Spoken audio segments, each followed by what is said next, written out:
Tu m'entends, Jean-Michel? Oui, je t'entends. Ce qu'on fait, toi tu es premier, moi je reste dernier, comme ça on a tous les deux les talkie-walkie. Ah, c'est une bonne idée, ça, très bien comme ça. Hein? Voilà, toi tu fais le guide devant et moi je fais la voiture balai.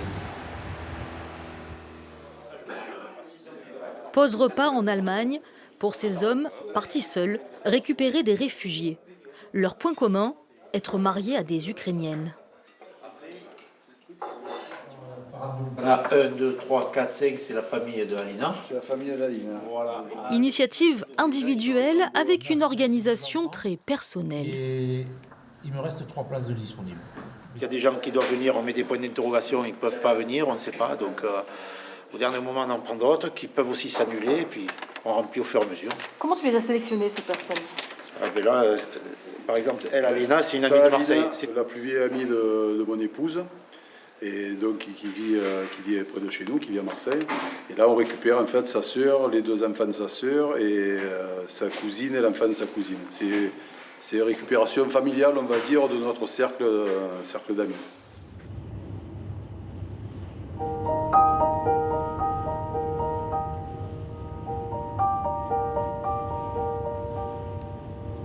Inexpérimenté mais décidé, Jean-Michel et ses amis rouleront pendant 30 heures. Destination Médica, aux portes de l'Ukraine.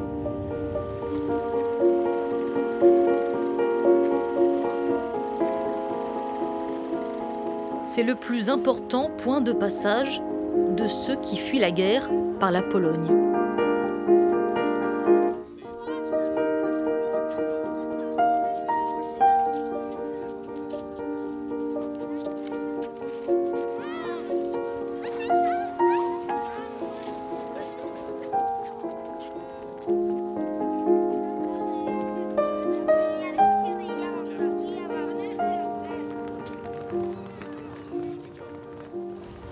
Fuir à tout prix, n'importe où.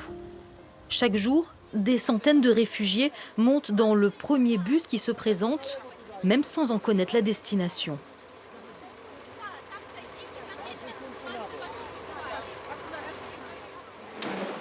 Allô? Where are you?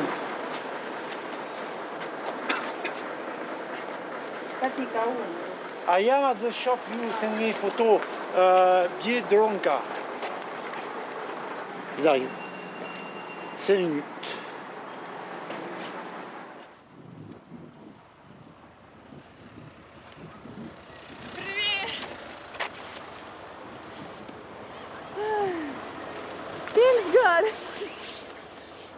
Seulement quelques Ukrainiens ont la chance d'être attendus à la frontière.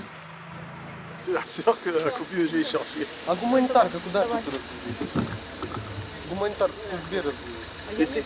Ces filles, ouais, le sœur. Ouais, je comprends. Je m'inquiétais parce que pour la trouver, j'avais qu'un point GPS. Et donc je me languissais d'avoir déchargé le bus pour la chercher. Et là on arrive, elle me tombe dessus par hasard. Ça n'a pas le compte, il n'y a que de nous.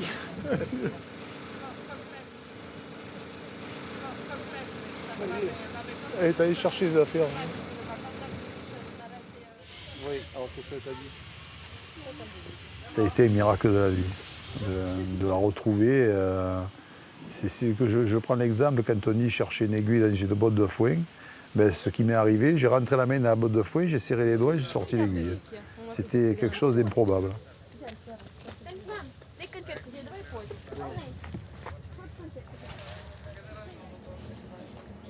Slava et Tania sont parties de chez elles avec 3 enfants. Elles ont passé 48 heures sous cette tente, sans dormir. Dehors, il fait moins 8 degrés. Seule Victoria, 17 ans, a trouvé la force de nous parler. Vous êtes très jeune avec ta sœur. Comment vous vivez la situation? Je ne sais pas ce qu'elle peut ressentir dans une telle situation, car elle est vraiment très jeune. Déjà, c'est dur pour moi, donc j'imagine que c'est très dur pour elle.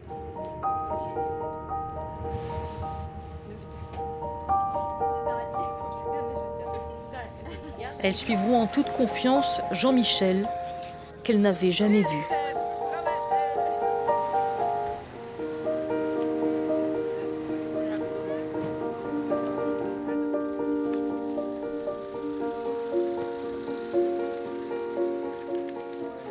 Oui, il y a à manger là, il y a de quoi grignoter. Par contre, j'ai pas à boire. Juste le grand bois, c'est très bien. Départ pour le Vaucluse, un long voyage les attend.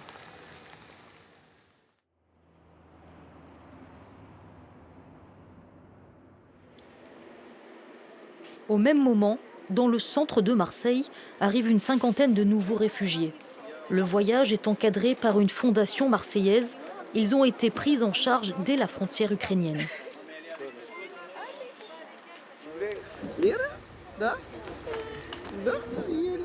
Nous sommes des échappés de la guerre. Donc le 24, le matin, il y a mon père qui me réveille en disant « il y a la guerre, partez ». Ah, voilà. Ces vidéos d'un bombardement qu'ils ont tiré directement d'un char. Ils ont tiré comme ça pour l'immeuble. C'est votre immeuble? Ouais, c'est où on a habité. On a bien fait qu'on a parti parce que bon, c'est dangereux. Il y avait les gens qui restaient en dessous.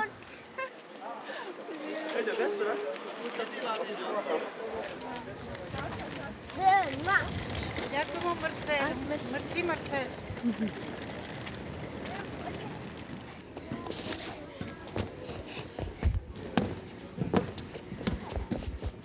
À Marseille, les arrivées se multiplient. Et chaque jour, des centaines de personnes sont accueillies dans ce gymnase. Vous avez le temps de vous restaurer, tout ça, mais pensez à vous enregistrer, vous faire enregistrer avant de partir. Merci. Les associations sont là pour les informer sur l'autorisation de séjour, la sécurité sociale, les aides financières, le logement ou l'école. Malgré la fatigue du voyage, il faut rester concentré.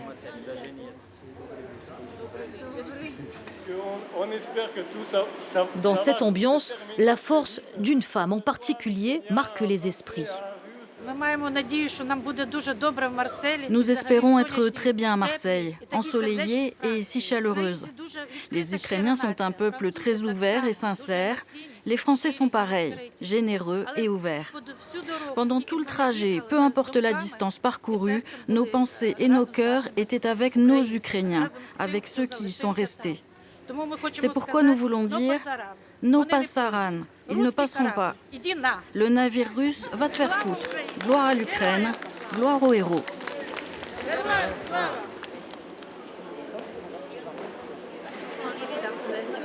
Ils avaient déjà de la famille. Justement des familles qui attendent dehors. Nous venons de l'Ukraine, plus précisément de Tcherkassy. Moi, je suis grand-mère. Nous sommes venus avec ma fille, ma belle-fille et mes 3 petits-enfants.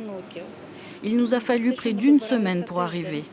Nous avons été évacués à Lviv en train. De Lviv, on a franchi la frontière à pied. C'était une file d'attente avec le principe du premier arrivé. Il était impossible de sortir de la queue parce que si vous sortiez de la file, vous perdiez votre place et vous deviez attendre un autre jour. On a veillé toute la nuit, enveloppés dans une couverture, avec les enfants. On avait très froid. Il faisait tellement froid que nous craignions que les enfants ne tombent malades.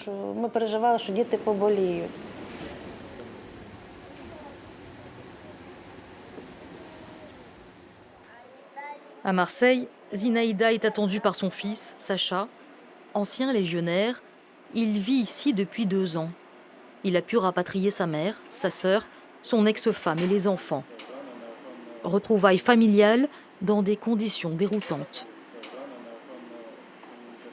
C'est un grand fardeau qui tombe parce que je m'inquiétais aussi énormément. Parce qu'ils sont cachés dans les caves plusieurs jours. Après, ils sont partis dans les campagnes pour rester aussi avec les proches. On a alerte chaque jour, les nuits, matin, tous les temps. Tous les centres des régions ils sont bombardés. On a 24 régions avec les plus Crimée. ils sont tous été bombardés. Ça vous est venu à l'esprit de partir là-bas pour vous battre ou pas? Oui, bien sûr, mais oui, c'était un choix trop compliqué. Et je réfléchis qu'est-ce que je peux faire mieux si je peux aller en Ukraine pour me battre ou je peux rester ici et aider ma famille. Маю сказати merci Марсель Je veux dire un grand merci à Marseille. і слава Україні. Gloire à l'Ukraine.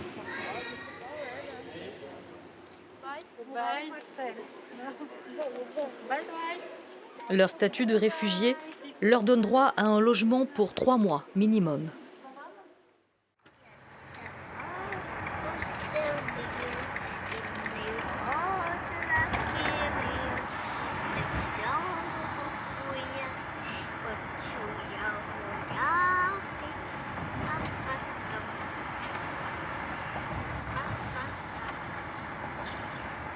Slava, Yana, Tania, Victoria et Kristina viennent de Loutsk, à l'ouest de l'Ukraine. Elles roulent désormais vers Grand-Bois, dans le Vaucluse. En 30 heures de route, elles ne communiqueront quasiment pas, épuisées et sous le choc de ce déracinement forcé. On va arriver à l'entrée du village et la première maison à droite, c'est celle de ma mère.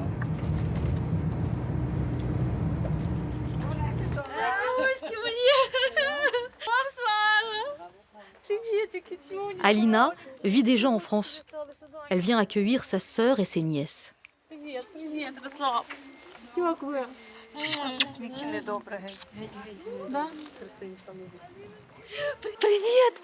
Сонька, привет! Привет, качушка моя! Я ще не зута. Давай, йди сюди. Моя ти лапочка, ти. Як ви? Добре, а ти? Я добре. Малютка. C'est Nicole, la maman de Jean-Michel, qui prendra soin de ce premier soir à Grand-Bois.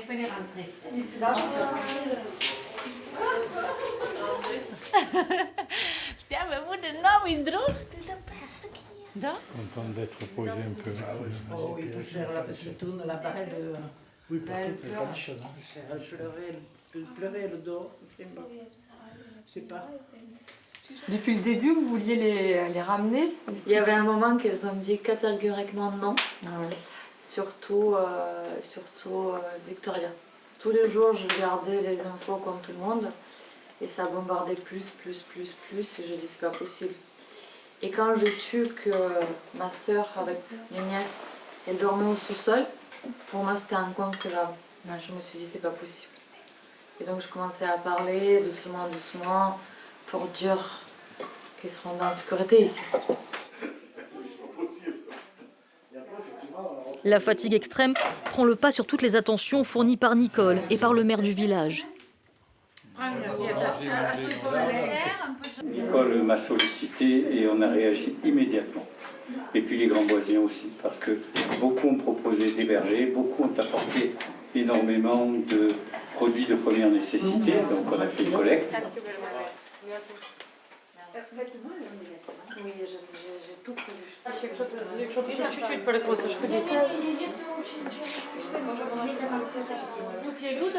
Mais ce soir-là, le décalage est trop important. Les filles partent vite s'isoler. 2500 kilomètres les séparent de leur ancienne vie.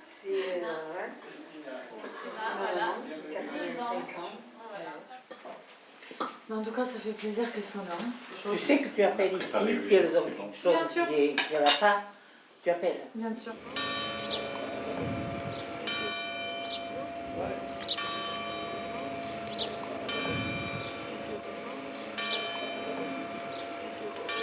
Faut toujours la voir, Madame Béat.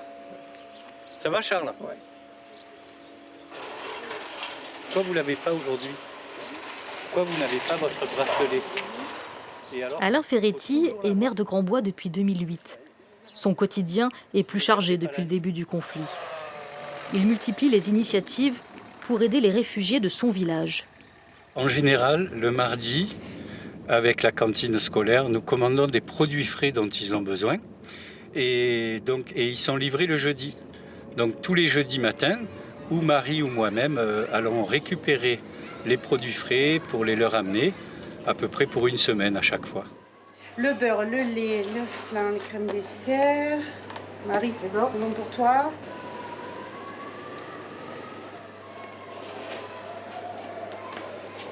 C'est vraiment la mairie qui nourrit en fait ces familles. Oui, sur des produits frais parce qu'ils peuvent aussi aller faire des courses pour eux. On les amène au supermarché de temps en temps. Mais là, c'est très facile, comme elles ne sont pas motorisées. Elles ont toutes les semaines une quantité de produits frais qu'elles peuvent utiliser pour elles. Ce n'est pas la première fois que Grandbois s'investit dans l'accueil de réfugiés. Lors de la destruction de la jungle de Calais en 2016, le maire avait déjà répondu présent. On a accueilli 50 réfugiés érythréens il y a 3-4 ans et on s'en est occupé de la même façon. Pour nous, ça a toujours été un réflexe parce que ça fait partie aussi des missions que nous avons. Il faut penser qu'il y a des gens plus malheureux que nous, que la guerre est proche et qu'il faut une mobilisation nationale mais aussi internationale. Ça va ? Oui. Ouais. Livraison à domicile dans le gîte prêté par la commune. Le maire est aux petits soins. Les filles, elles sont toujours dans un état fébrile, quelques jours après leur arrivée. Merci, merci. Normal. Au revoir. Au revoir.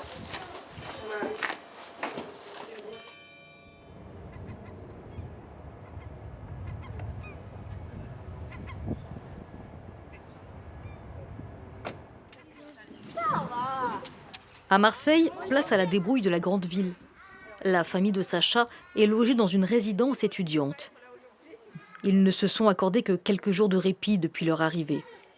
Très vite, il faut plonger dans le tourbillon de l'administration marseillaise.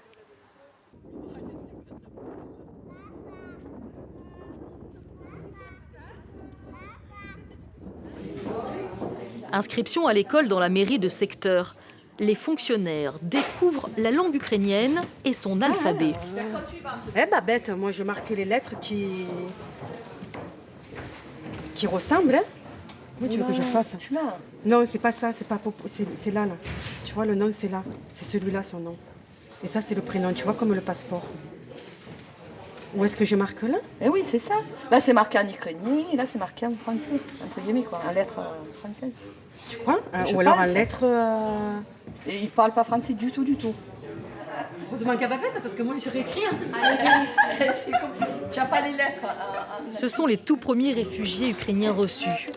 Sacha, lui, doit rapidement intégrer les subtilités du système français. Elle était déjà enregistrée en fait de lui. Et qu'est-ce que je mets alors moi là? Au domicile où c'est que vous habitez, où vous habitez, vous allez recevoir le papier où c'est qu'il y aura marqué le nom de l'école. Et une autre, ils ont touché le cadre vert. Ça, je ne peux pas vous le dire, c'est pas nous. Hein. Et après, pour garderie, pour cantine, c'est tout fait à l'école. Ouais, c'est pas Beaucoup de patience et de bienveillance de la part de tous les fonctionnaires rencontrés. La persévérance de Sacha et un petit coup de pouce d'un adjoint de secteur ont permis une première victoire. Vous allez vous rendre sur l'établissement, bien sûr. C'est bon, c'est très gentil. Certificat d'affectation, c'est dans 20 minutes. Donc il est affecté, les enfants seront scolarisés à l'école de Château-Gombert élémentaire. 38 boulevard Fernand Dürbeck. Donc c'est génial, c'est une super nouvelle. C'est une super nouvelle, c'est à côté de chez eux et ça s'est fait en 2 heures. Donc super. L'inscription à l'école n'est qu'une étape. Sacha le sait très bien et sa préoccupation du moment, c'est le bien-être de ses enfants. Je m'inquiète pour eux parce que ça va être une période d'adaptation. Mais je pense que parce qu'ils sont enfants, et normalement, ils doivent apprendre plus vite que les adultes. On pense comme ça. Une période difficile pour tout le monde. Ici, on est en sécurité, donc on pense beaucoup à notre proche qui est en Ukraine. C'est ça, on s'inquiète beaucoup. Ton papa et ton frère notamment? Oui, mon papa, mon frère, famille des maris de ma soeur, mes amis. Ils ne savent pas quand ils pourront retourner à Tcherkassy, leur ville natale. Alors il faut avancer coûte que coûte. Après la mairie, tout le monde a Pôle emploi. Pour Sacha, hors de question d'être dépendant. Toute la famille doit apprendre le français et trouver du travail. Voilà, moi j'ai juste besoin de ça. Donc là, le but, c'est de trouver ce qui pourrait vous aider pour pouvoir vous intégrer correctement et après, à plus long terme, trouver un emploi. D'accord? Est-ce que vous parlez un tout petit peu français ou pas du tout? Non. Du tout. Donc on va peut-être envisager d'abord peut-être une formation pour qu'elle apprenne. D'accord. Je vais regarder ce qu'il y a. À proximité, on n'a plus rien en disponibilité avant début juin. Vous gardez ça. On peut vous le ressortir quand vous en avez besoin. La très discrète Zinaïda a déjà eu 1001 vies. Elle a été sage-femme, fonctionnaire ou encore directrice d'usine. Коли дуже приємні, ввічливі працівники центру зайнятості. L'accueil est chaleureux, tout le monde est gentil et essaye de nous aider.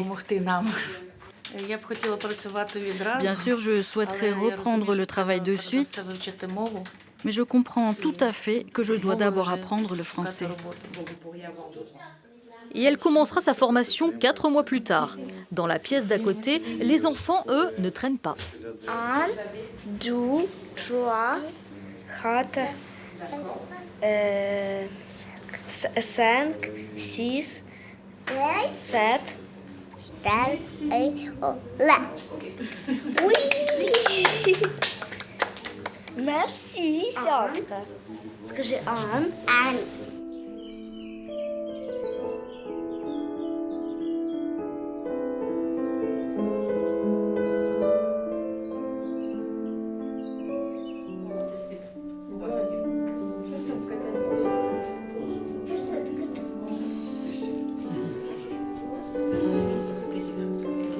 Les 5 filles que nous avons connues à la frontière vivent dans ce gîte, prêté par la mairie de Grand-Bois. Depuis leur arrivée, elles sont partagées entre l'envie de repartir et la nécessité d'éloigner les enfants des horreurs de la guerre.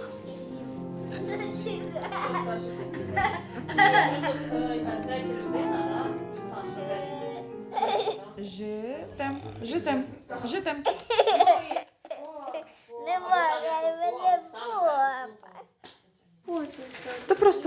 Leur lien avec l'Ukraine est permanent. Tania appelle son mari chaque jour. Oh, t'es déjà на базе. Vous êtes tellement belle toutes les deux. Oh, merci. Écoute papa, je t'ai déjà appelé ce matin, mais je te rappelle, car je suis encore triste. Oui, elle a beaucoup pleuré. Elle a même eu un peu de température. Mais pourquoi, ma chérie? Tout va bien, mon petit soleil. Tout va bien, je t'écoute. Tu peux tout me raconter. Tu as déjà commencé à faire plein de choses ce matin. Pourquoi tu pleures?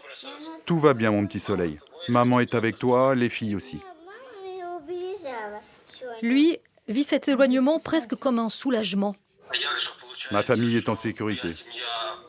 Je peux tranquillement défendre mon pays et ne pas m'inquiéter pour ma famille. Ne pas être sur les deux fronts à la fois. Tout simplement me battre, tranquillement.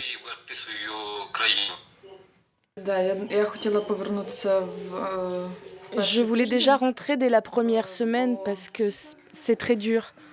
Mon mari est resté là-bas.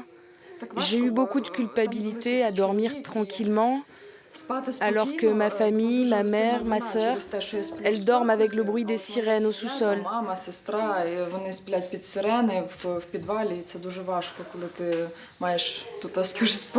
C'est très compliqué quand tu dors tranquille et que tu n'as aucun moyen de les ramener jusqu'ici. C'est très dur.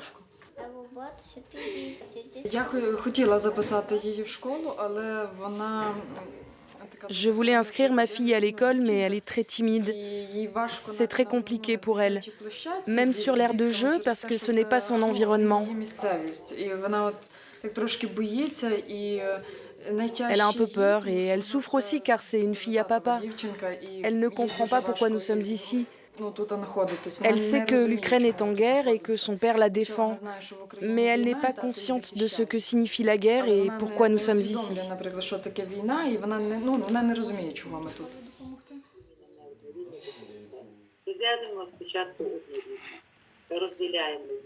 Elles sortent peu.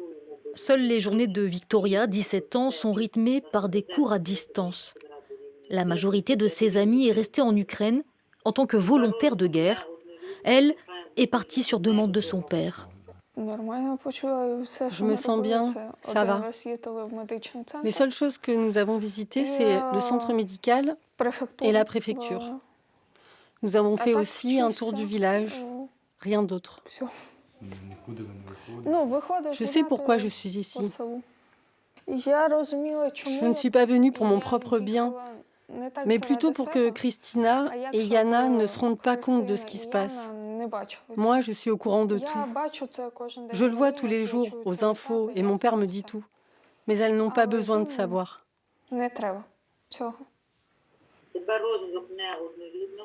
Malgré l'accueil et le confort, le déracinement est assez mal vécu. Victoria et sa sœur sont d'ailleurs régulièrement malades.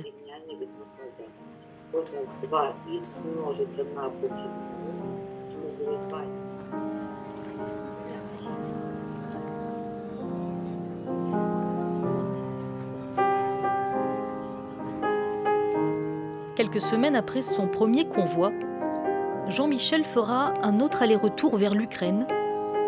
Il ramènera notamment Jolanta et sa maman. Le petit village du Luberon accueille désormais une quinzaine de réfugiés ukrainiens. Jolanta revient de son tout premier jour de lycée et elle rejoint la maison de Catherine, qui s'est improvisée famille d'accueil. Bonjour. Ça va? Ouais. Bon, t'as passé une bonne journée? Ouais. Ouais. Des français, littérature et anglais. Ah, oui. Voilà. Bon. Bah, c'est bien. Ouais.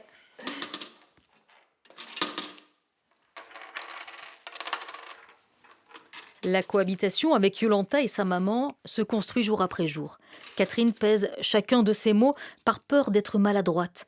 Un quotidien chargé d'improvisation et d'adaptation. Le deuxième convoi, j'ai su la veille que j'allais accueillir Yana et Jolanta. Et après, je me suis dit, oulala, mais dans quoi je m'embringue? Parce que c'est quand même un engagement, quoi. J'ai une très très grande maison, mais on vit ensemble, quoi. On vit un peu comme en colocation, quoi. Et comment ça se passe au niveau de la communication? C'est la première fois que je suis un peu frustrée au niveau de la communication, parce que moi, je parle beaucoup de langues, je suis traductrice et interprète, et l'ukrainien, le russe, je parle pas. Donc, on communique beaucoup avec Google Traduction, avec des résultats parfois un peu loufoques, mais bon, ça nous aide beaucoup. Et puis, on a aussi fait des activités. Moi, je les ai amenés faire de l'escalade. Je fais partie d'un club d'escalade, donc on a fait de l'escalade ensemble. Hier, avec des amies à moi, elles sont allées faire du badminton. Donc, les journées sont pas mal remplies. C'est très délicat, en fait, d'être dans la retenue, mais en même temps, on ne veut pas être dans l'indifférence. Donc, là, ça fait bientôt 2 semaines qu'elles sont là. Donc, je me permets de poser un petit peu plus de questions, quoi, sur sa vie et tout. Et on jongle toujours. Émotionnellement, c'est intense, en fait.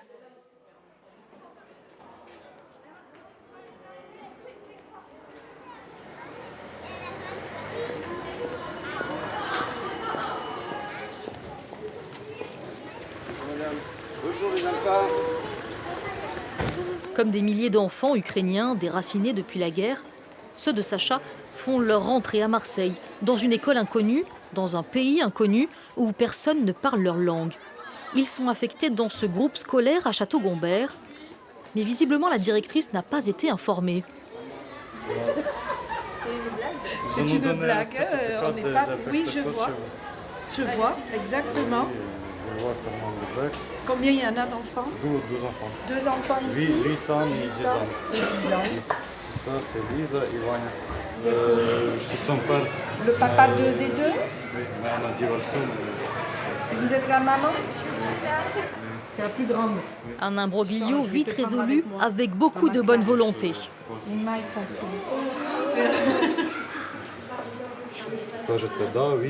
Et quand on leur demande s'ils sont stressés, Un peu. Un peu. Le stress. Alors, les yeux qui brillent, Lisa et Ivan gardent le sourire quoi qu'il arrive, leur stratégie pour éloigner les tensions. rentrez avec nous. On leur souhaite la bienvenue.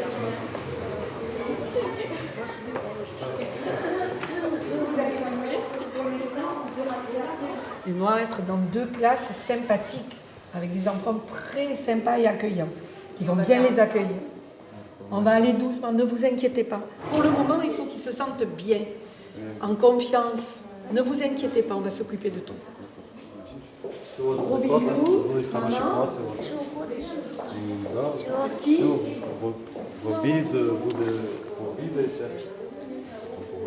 Et là, il faut que vous y alliez, que vous nous le laissiez. Allez, on fera les papiers lundi. Ваші вчителі прийдуть, вас заберуть, все нормально. Давайте, не переживайте. Moi non plus.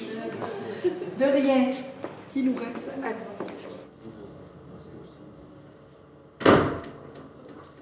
Ils sont un peu stressés, mais pas trop. Ils prennent ça, c'est des enfants. Ils prennent les choses plus légèrement que les adultes. Je dis que tout va se passer bien, il ne faut pas trop s'inquiéter. Vous allez rester chacun avec son classe. Il faut regarder aux autres, ils font plus ou moins la même chose. Ils regardent les mondes pas pareil que les adultes. Ils pensent à jouer, c'est tout. Bilan de cette première journée, adaptation réussie pour Lisa, plus délicat pour Ivan.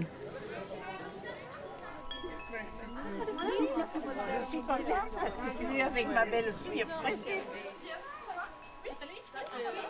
À Grandbois, familles ukrainiennes et vauclusiennes se sont réunies pour le dimanche de Pâques chez Nicole, la maman de Jean-Michel.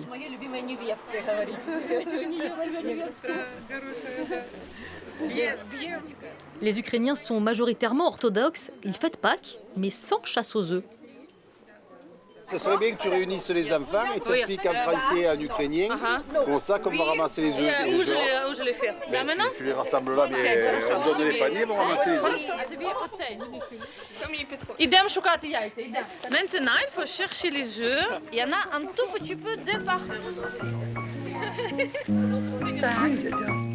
Ouais, marche pas les artichauts, mamie. Воно розтало. Воно розтало. Ще м'ясо.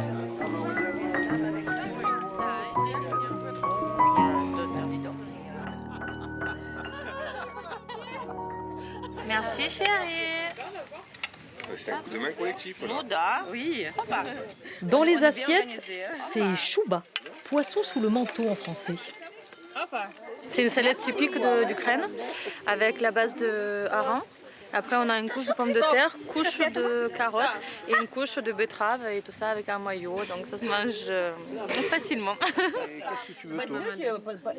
Elle veut une brochette, hein? Oui, oui. Comme ça, elle partage avec ça. C'est poulet? Oui, poulet. Parmi les invités, il y a Anastasia, l'une des premières réfugiées arrivée à Grandbois. Dermatologue en Ukraine, elle a fait ses études en France. Elle est hébergée chez Nicole. Ça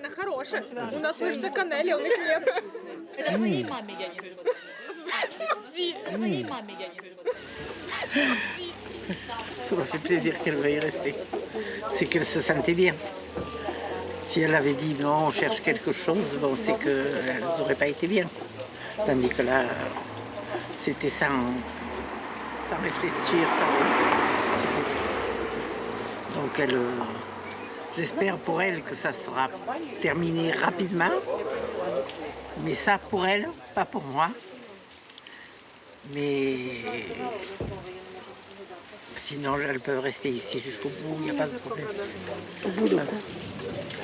Jusqu'au bout, jusqu'à ce que ce soit fini là-bas. Elles partagent la même devise, ne pas savoir quand le conflit s'arrêtera, mais le vivre avec philosophie. Chaque jour, tu fais les petites choses que tu peux faire, mais tu ne penses pas où ça va se finir dans une semaine ou dans 2 semaines, parce que sinon, tu es toujours pressé, que tu fais rien, tu fais pas grand-chose parce que tu attends le fin de la guerre. Et ça, c'est très difficile de vivre comme ça, juste en attendant quelque chose. Donc moi, j'ai décidé de faire quand même les choses que je peux faire ici. Comme aussi, aujourd'hui il y a la fête, donc chez nous c'est la guerre, c'est difficile d'être ici, de voir la fête, ça, mais sinon c'est ça, la vie continue. Pour les autres gens c'est normal. Et on essaie de penser à autre chose, voilà. Comme aujourd'hui, la fête, je trouvais que c'était bien d'organiser ça, parce que ça leur fait un point de détente au milieu de leur angoisse, quoi. Oui.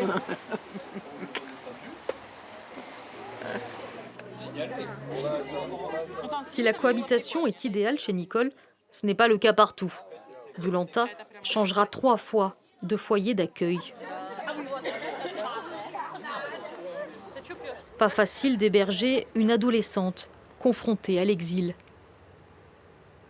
Je pense qu'on ne s'improvise pas à famille d'accueil, quoi. C'est un métier. Au départ, j'étais enthousiaste et volontaire, quoi, parce que il y avait plein de choses à découvrir. Et quand vous êtes venus, c'est vrai qu'on partageait des chouettes moments, c'était intense. Mais après, je me suis sentie un peu débordée. Alors c'est très bien, cette initiative privée, mais je pense que quand ça part d'une association, il y a des choses qui se mettent en place à tous les niveaux. Au niveau psychologique, moi je pense que la gamine, elle est en grande détresse psychologique, elle aurait vraiment besoin d'un suivi psy, quoi. Et voilà, moi je suis pas psy, et je pense du coup que dans ces initiatives individuelles, je vais pas dire que c'est forcément voué à l'échec, parce que chez Nicole ça s'est super bien passé, mais que s'il y a quelque chose qui va mal, après on est confronté à notre impuissance, on ne sait pas quoi faire, on ne sait pas comment gérer la situation, on n'a pas les ressources, on n'a pas les outils, voilà, je pense que c'est ça le problème. Au fil des jours, les moments de partage se faisaient de plus en plus rares, sans compter que financièrement, Catherine devait tout assurer. Après quelques semaines, la maman de Iolanta est repartie en Ukraine sans sa fille. Et dès qu'elle a eu 18 ans, l'adolescente a quitté sa famille d'accueil.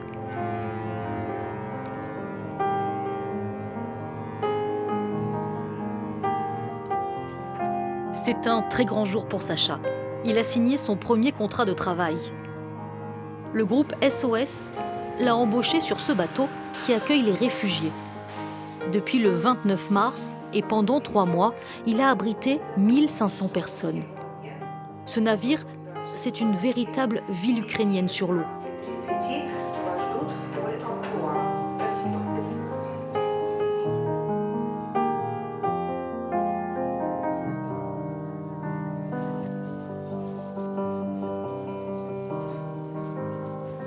Помидоры, картошка, баклажаны. Tomates, pommes de terre, aubergines. Pommes de terre, aubergines. Tomates, pommes de terre, aubergines. Aubergines. Chaque jour, les arrivées et les départs rythment les missions des travailleurs sociaux. Donc il y a eu quand même 11 départs hier, 40 arrivées, et donc on est 713 à bord. Enfin, ils sont 713 à bord. On voit qu'au niveau des problématiques, ça évolue pas mal, parce que du coup c'est un public qui arrive de Mariupol, donc forcément avec des récits de vie assez compliqués. On voit qu'une évolution dans les entretiens, les gens se confient de plus en plus. Il y a à la fois ceux qui sont arrivés depuis un moment. Mariupol est la ville ukrainienne qui compte le plus de morts depuis le début de l'invasion russe. On fait énormément d'orientation avec la CUMP. On fonctionne toujours par binôme, donc on essaye de s'y tenir au maximum. C'est systématiquement un interprète avec un travailleur social. Vous faites les entretiens systématiquement à 2. On est supposé accompagner principalement sur tout ce qui est administratif.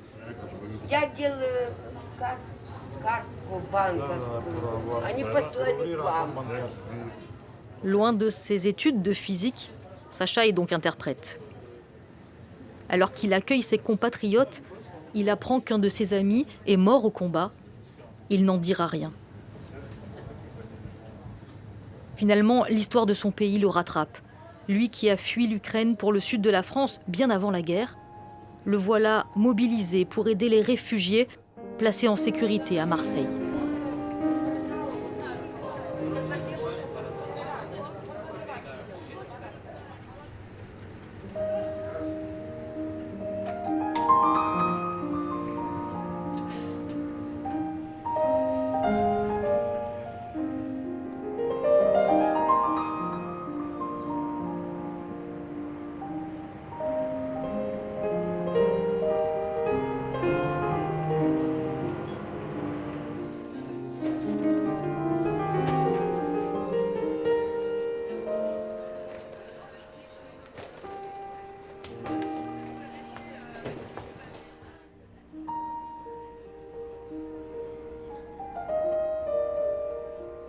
Marseille n'est pas ma ville natale. Et Marseille très magnifique, très dynamique, et très belle et multicolore. J'aime Marseille, merci beaucoup. Zinaïda, la maman de Sacha, a donc commencé sa formation de français. Voilà 6 mois maintenant qu'elle vit à Marseille. Мені здається, що за ці 6 місяців змінився вираз наших облич. Il me semble qu'au cours de ces 6 mois, l'expression de nos visages et l'état de nos âmes ont changé. Si dans nos yeux nous semblons tristes, ce n'est pas parce que Marseille n'est pas agréable. Le chagrin est dans nos yeux parce que chaque jour, nous avons des nouvelles de ce qui se passe avec la guerre.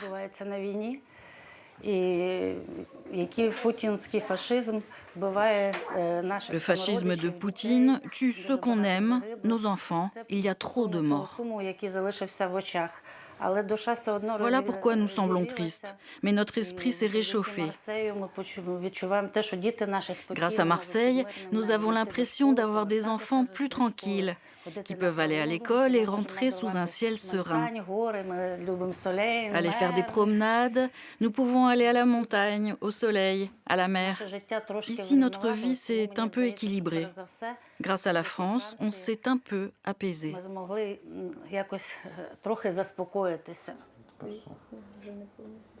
Personne n'aurait pu penser que cet exil serait si long.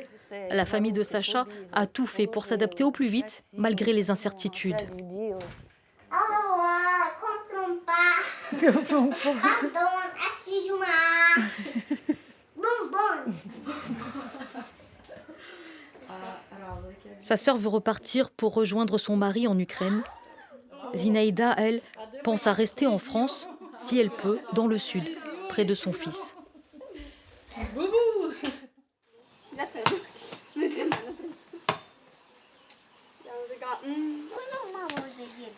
À Grand-Bois, quelque chose a changé. L'ambiance semble plus sereine, souriante. Les filles ont décidé de repartir. Slava a déjà quitté le pays en toute discrétion. Ça y est, elle est rentrée, ma sœur. Elle est en Ukraine. Ça y est, elle a repris le travail, comme c'était convenu. Justement, c'est pour ça qu'elle est partie, parce que le travail, elle est obligée de reprendre. Donc, et vu que ce n'était pas facile pour trouver un transporteur pour 5 personnes, elle est partie dimanche dernier. Et puis les filles, c'est aujourd'hui.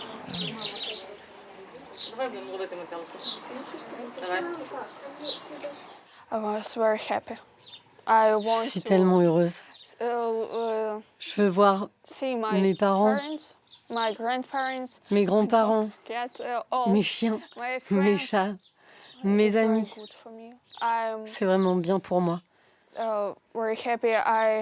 J'attends le moment où je serai assise dans le bus pour partir. Tu es très impatiente? Ouais. Ma mère est repartie en Ukraine la semaine dernière. Et elle m'a dit... C'est bon, tu peux venir. Mais mon père a dit, est-ce que tu peux rester encore un peu plus longtemps? J'ai dit non. Je veux te voir. Ton père veut que tu restes ici? Parce Parce que la guerre n'est pas finie. Il s'inquiète pour nous, pour moi et pour ma sœur. Mais je veux le voir. Je veux revoir l'Ukraine, voir notre ville. Давай, мала. Пока, мала. Я більше 2 рази за тебе. Аліна, ой, все прощай, а я? Я ж не бачить. Все? Ти їдеш в Україну? А мене тут виставляєш, так? Да? Зараз їду. Що тобі купити? Маленький помідорчик. Давай, Аліна.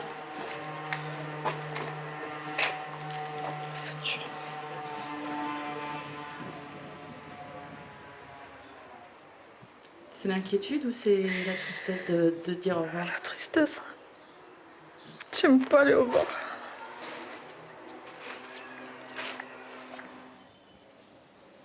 Le retour fut compliqué tant au niveau émotionnel que logistique.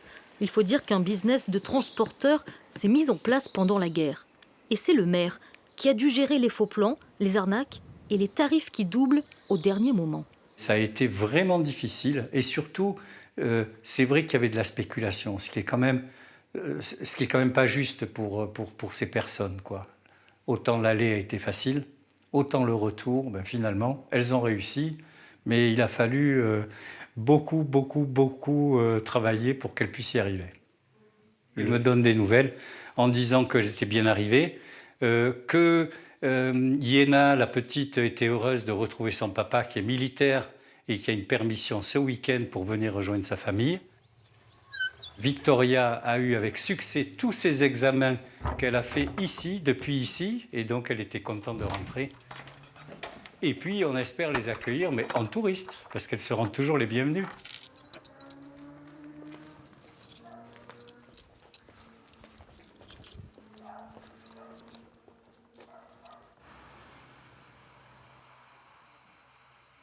Juste avant l'été, le petit village se vide de ses invités. Anastasia, sa maman et le petit Marc ont décidé de se rapprocher de chez eux après plusieurs semaines passées en France. Pourquoi ne pas être resté ici pour attendre finalement? Oh, et ça, c'est une question que je me pose mais tout le temps. Mais du coup, c'est quand même assez loin de l'Ukraine. Donc, si je serais en Roumanie, et ma ville natale, elle est 60 km de la frontière. Donc, j'ai toute ma famille qui pourra venir me voir, tout ça. Par contre, si je reste ici, on reste comme ça. Mais vraiment, c'est une question qu'on se pose mais souvent. Ouais. C'est vrai, c'est vrai. Et quand il a fallu quitter l'Ukraine, c'est pas la Roumanie qui t'est venue en premier à l'esprit? Non, parce que comme mon beau-frère, elle habite en France, et que moi je parle français, c'était la France, mais tout de suite. Ouais. C'est vrai, on n'a pas pensé à Roumanie. Maintenant, déjà, on se dit, peut-être on pouvait juste passer la frontière et rester là-bas. Il ne fallait pas faire une route de 2 jours, tout ça. Mais bon, au moment quand il y a la guerre, tu ne penses pas trop. Donc, tu prends les décisions vite, les décisions que tu penses sont correctes. Mais bon, si on est ici aujourd'hui, c'était les décisions qui n'étaient pas mauvaises. Il a changé. Marc avait 6 mois à leur arrivée, il en a 10 à leur départ. Il a commencé à marcher ici, à manger ici, on a eu la première dent, il a commencé à dire le premier mot, maintenant il dit maman. Oui, tout ça a passé en 4 mois, quoi. Bon, j'aime mieux pas trop y penser. Mais c'est leur vie, c'est... Non, c'est pas leur départ qui me fait quelque chose. C'est que je sais que je ne verrai plus Marc. Ça, je sais. C'est la vie, c'est comme ça. Ce qui s'est passé entre nous, c'est très beau. Et ce sont des femmes extraordinaires.